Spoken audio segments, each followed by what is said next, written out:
Hello students, দশম শ্ৰেণীৰ বিজ্ঞানৰ পাঠ্যপুথিৰ অধ্যায় 1 ৰাসায়নিক বিক্ৰিয়া আৰু সমীকৰণৰ পৰা আৰম্ভণি কৰোঁ। তোমালোকে ক্লাছ 9ত পিৰিয়ডিক টেবুল পাইছিলা। পিৰিয়ডিক টেবুলত 118টা তত্ত্ব থাকে, যেনেকৈ hydrogen, helium, lithium, beryllium etcetera বহুত আছে। তোমাৰ 118টা তত্ত্ব। সেই 118 তত্ত্বৰ তাৰে যদি বিক্ৰিয়া ঘটায় তাৰে ওপৰত এখন ৰাসায়নিক বিক্ৰিয়া আৰু সমীকৰণ।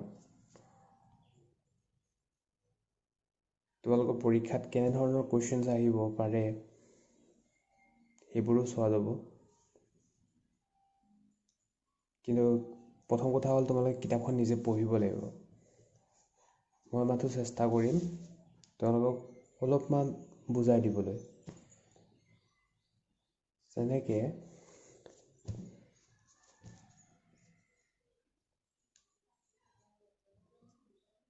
118টা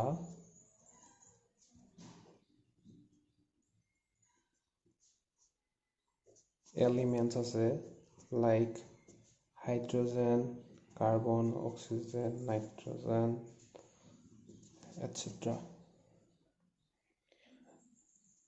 এতিয়া দুটা বা তাতকৈ অধিক এলিমেণ্টছ মানে তত্ত্ব হয়, যোনখিনি আমি ধাতু অধাতু সকলোখিনি আছে। ধাতু অধাতু সকলোখিনিয়ে মিলিয়ে তত্ত্ব বনিছে এলিমেণ্টছখিনি। দুটা বা তাতকৈ অধিক এলিমেণ্টৰ পৰমাণু যেতিয়া বন্ড বনায় তাকে কম্পাউণ্ড বুলি কোৱা হয়। কম্পাউণ্ড মানে কি? যৌগ। যেতিয়া বন্ড বনায় তাকে যৌগ বুলি কোৱা হয়। এতিয়া যৌগৰ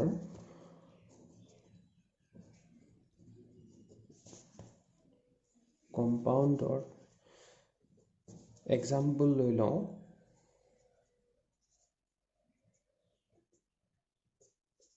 ৱাটাৰ হৈ গ'ল, এমনিয়া হৈ গ'ল এটচেট্ৰা। যৌগৰ অণু আছে, যৌগবিলাকৰতো অণু থাকে। অণুৰ ইউনিট থাকে। ইউনিটটোক কি বুলি কোৱা হয়? এইটো মলিকুল। এটা মলিকুল মানে কি? এটা অণু। এইখিনি তোমালোকে ক্লাছ 9ত পাইছিলা। পানী, ৱাটাৰ কেনেকৈ হয়? হাইড্ৰজেনৰ দুটা অণু,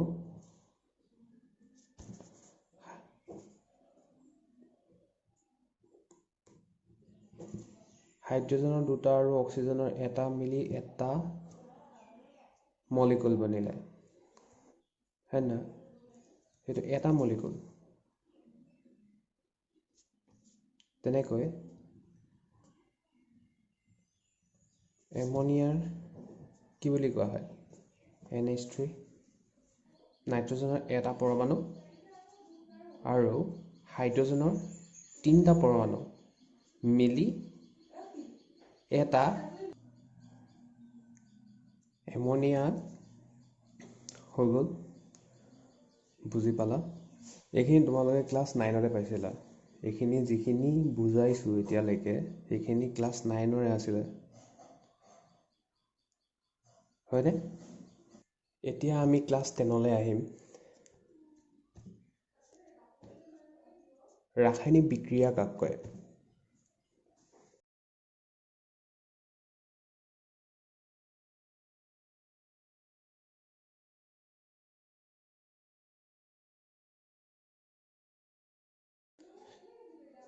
ৰাসায়নিক বিক্ৰিয়া কাক কয়? ইয়াৰ ডেফিনেশ্যনটো তোমালোকে নিজে বনাই ল'বা। মই অকল মাথো বুজাই দিম। কেমিকেল ৰিয়েকশ্যনত দুটা বা তাতকৈ অধিক কম্পাউণ্ড একেলগে অনা যায়। ইয়াৰ কম্পাউণ্ডৰ মলিকুলবিলাক একেলগে ৰিয়েক্ট কৰে আৰু নতুন কম্পাউণ্ড কম্পাউণ্ডৰ মলিকুল বনায়। ইয়াকে কেমিকেল ৰিয়েকশ্যন বুলি কোৱা হয়, মানে ৰাসায়নিক বিক্ৰিয়া বোলা হয়। এনেই একেবাৰে ছুটিকৈ ক'বলৈ গ'লে ৰাসায়নিক বিক্ৰিয়াত পুৰণা বন যোনবোৰ আছে সেইবোৰ ভাঙি নতুন বন বনায়। এক্সাম্পল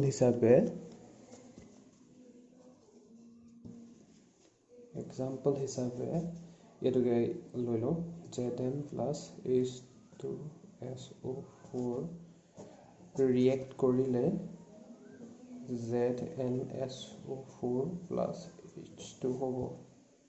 এতিয়া ইয়াত তোমাৰ Zn ৰ লগত H2SO4 যেতিয়া ৰিয়েক্ট কৰিলে তেতিয়া ZnSO4 আৰু হাইড্ৰজেন হ'ল, হয়নে? ইয়াৰ কি হ'ল, হাইড্ৰজেনৰ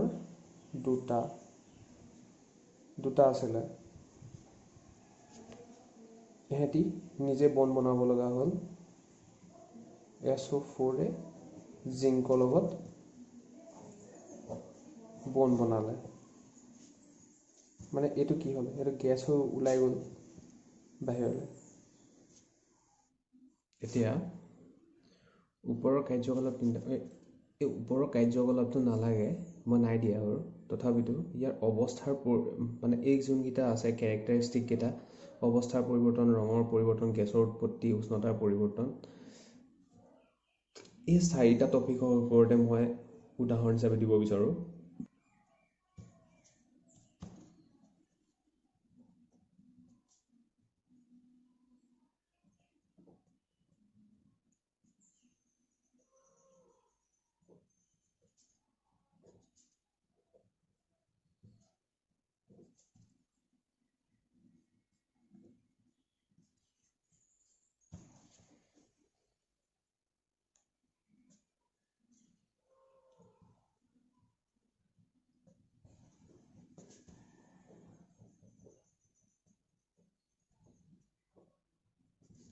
অৱস্থাৰ পৰিৱৰ্তন তাৰ মানে কি, চেঞ্জ ইন ষ্টেটৰ মানে অৱস্থাৰ পৰিৱৰ্তনৰ তোমালোকে পাইছিলা জুলীয়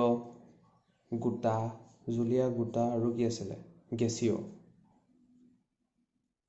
তো সেইকেইটা কথাই কৈছে।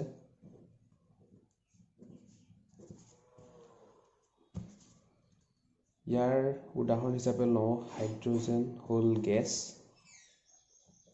তেনেকৈ অক্সিজেনো হ'ল গেছ, আৰু এই দুটা যেতিয়া যুগ্ম হ'ল তেতিয়া কি হ'ল,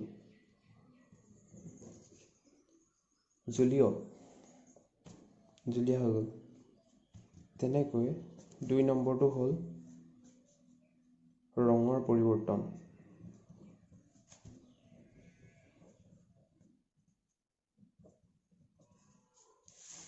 ৰঙৰ পৰিৱৰ্তন আইৰণ ল'লোঁ, আইৰণ,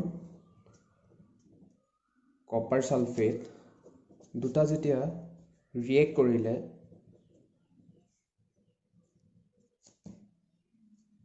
তেতিয়া কি হ'ল, FeSO4 আইৰণ ছালফেট আৰু কপাৰখিনি কি হ'ল, ইয়াকেইটা কেনেকৈ হ'ল, ইয়াক ধৰা হ'ল ৰিয়েকশ্যন ঘটাবলৈ এটা কণ্টেইনাৰ ল'লোঁ, ইয়াত কপাৰ ছালফেট যেতিয়া দিয়া হ'ল তেতিয়া এই কপাৰ ছালফেটৰ যোনটো ৰং সেইটো নীলা হৈ থাকে। যেতিয়া ইয়াত আমি আইৰণ দি দিলোঁ, আইৰণ দিয়াতে ইয়াৰ ৰংটো সলনি হ'ব, ইয়াত দেখাওঁ। তেতিয়া এইটো যেতিয়া ফৰ্মেশ্যন, ইয়াত যেতিয়া আইৰণৰ লগত ৰিয়েক্ট কৰিলে তেতিয়া ইয়াত FeSO4 যেতিয়া আইৰণ ছালফেট বনিলে তেতিয়া ইয়াৰ ৰং হ'ব মানে ব্লু গ্ৰীণ, এই ৰংটো হ'ব। কালাৰটো ইয়াত চেঞ্জ হৈ যাব আৰু ইয়াত গোটা গোটাকৈ কপাৰখিনি থাকি যাব।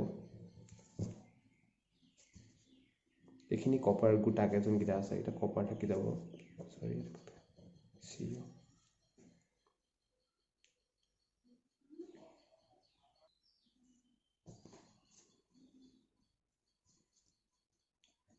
তিন নম্বৰ পইণ্টটো আছিলে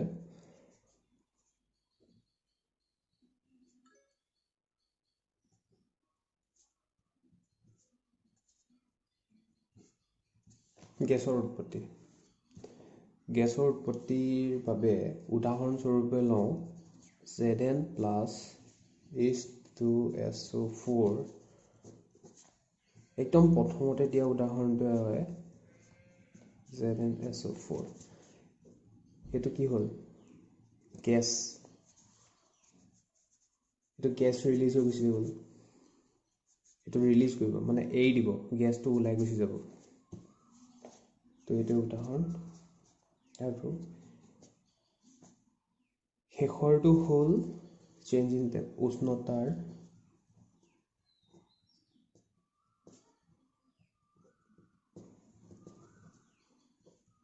উষ্ণতাৰ পৰিৱৰ্তন। ইয়াৰ উদাহৰণস্বৰূপে CaO প্লাছ H2O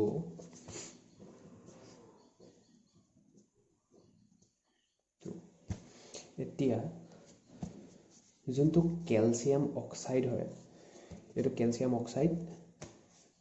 এতিয়া ইয়াৰ উদাহৰণ উষ্ণতাৰ পৰিৱৰ্তন কৰিব চাবৰ কাৰণে তোমালোকে এটা টেষ্ট টিউব ল'ব লাগিব। টেষ্ট টিউবটোত ইয়াত এইটো কেলছিয়াম অক্সাইড ইয়াত ভৰাই থৈ দিলোঁ। ইয়াত মানে এইটো গোটা অৱস্থাত আছে। কেলছিয়াম অক্সাইড সদায় গোটা অৱস্থাত। তাত পানী, ইয়াত পানী দি দিয়া হ'ল। যেতিয়া পানী দি দিয়া হ'ল, H2O যেতিয়া দিয়া হ'ল, তেতিয়া ইয়াৰ পৰা উষ্ণতা ওলাব। তেতিয়া ফৰ্মেশ্যনত হ'ব কি কেলছিয়াম হাইড্ৰক্সাইড বনি যাব। মানে কেলছিয়াম হাইড্ৰক্সাইড বনিব।